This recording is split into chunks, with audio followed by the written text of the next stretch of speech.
नमस्कार दोस्तों। देखिए, एक बंगाली न्यूज़पेपर में एक खबर छपा है कि ऑफिस में चोरी हुआ है और इसके वजह से 5 जन को गिरफ्तार किया गया है। देखिए, पहले मैं बंगाली न्यूज़ को पढ़ देता हूँ, उसके बाद उसका हिंदी में तर्जमा भी मैं कर दूँगा। অফিসে চুরি গ্রেপ্তার 5। একটি রাষ্ট্রায়ত্ত টেলিযোগাযোগ সংস্থার কার্যালয়ে চুরির অভিযোগে 5 জনকে গ্রেপ্তার করেছে পুলিশ।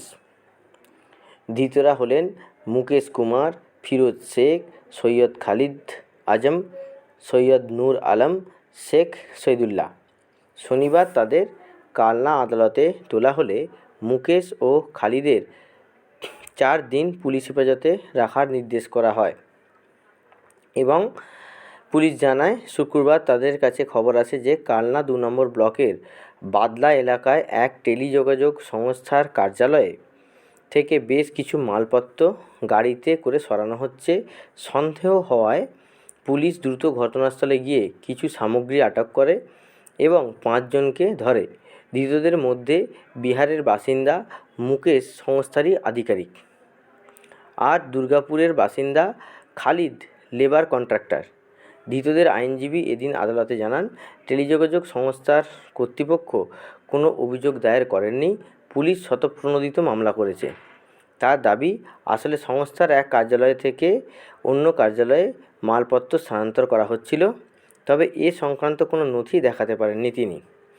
अब देखिए इसका क्या बोलना क्या चाह रहा है कि एक राष्ट्रायत्त मतलब जो सरकारी टेलीफोन संस्था है उसका कार्यालय में चोरी का जो एलिगेशन है उसके वजह से 5 जन को पुलिस पकड़ा है। अब वो लोगों को नाम तो मैं पहले ही बोल दिया, मुकेश कुमार, फिरोज शेख, सैयद खालिद आजम, सैयद नूर आलम, शेख शहीदुल्लाह। तो ये लोगों को शनिवार को कालना अदालत में पेश किया गया है और मुकेश और खालिद का 4 दिन का पुलिस रिमांड मिला है। अब पुलिस का बोलना ये है कि शुक्रवार को जो कालना 2 नंबर ब्लॉक है वहाँ पे जो टेलीकॉम संस्था है उसका कार्यालय में जो भी मटेरियल है वो गाड़ी में उठा रहा था, तो इसके वजह से कुछ संदेह हुआ पुलिस को और पुलिस जाके वो लोगों को पकड़ा।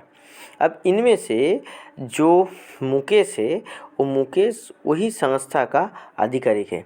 आप समझ सकते हैं जो राष्ट्रायत्त टेलीयोगायोग संस्था बोला जा रहा है, जो पब्लिक सेक्टर एंटरप्राइज है, पीएसयू है, टेलीकॉम सेक्टर में कौन है इंडिया में, आप लोग भली भांति समझ सकते हैं।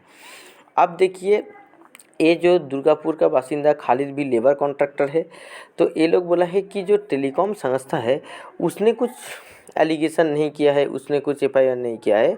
पुलिस सुओ मोटो केस लिया है और ये इसमें क्या हो रहा था कि एक जगह से दूसरा जगह पे ट्रांसफ़र हो रहा था मटेरियल। तो अब इसमें कितना सच्चाई है वो तो कोर्ट डिसाइड करेगा। तो ये जो न्यूज़ है ये न्यूज़ आप लोगों को जानने के लिए ज़रूरत था, ऐसे खबर आया है, तो आप लोग समझ सकते हैं कि कैसा परिस्थिति है अभी का दिन में, कि कैसे कैसे जो आधिकारिक लोग हैं वो लोग कैसे चोरी के साथ मतलब मिल गए हैं और लेबर कॉन्ट्रैक्टर सर के मिल के ऐसे चोरी में लिप्त हो गए हैं, ऐसा अभियोग मिला है। ठीक है, आप लोग कमेंट सेक्शन में ज़रूर कमेंट कीजिए कि आप लोग क्या सोचते हैं इस बारे में। तब तक के लिए मेरे को इजाज़त दीजिए। नमस्कार।